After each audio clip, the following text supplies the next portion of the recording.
ये है हमारी पालक और हमारी मूलियों के पौधे। और ये है हमारी मूलियाँ।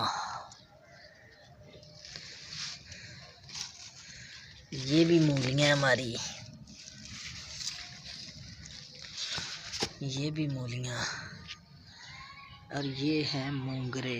ये बड़े बड़े जो हैं ये सभी मोंगरे का खेत लगाया हुआ है।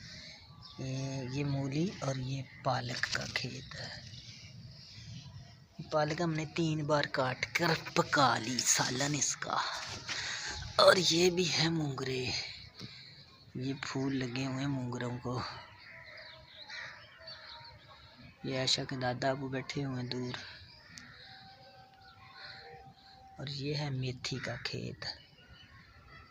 ये मेथी हमने आधी काट ली और आधी खड़ी हुई है सीधी सीधी। इसके बाद है ये सारे का सारा। ये भी मोंगरे के खेत है।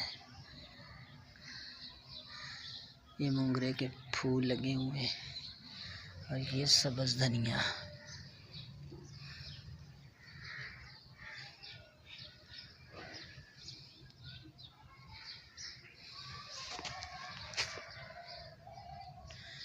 ये हमारी हरी भरी खेती। ये बैंगन के पौधे हैं इसके अंदर।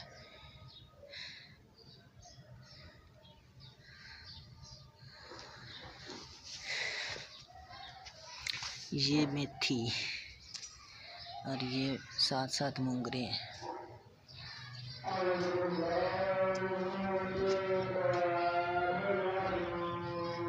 ये भी मोंगरे के पौधे हैं।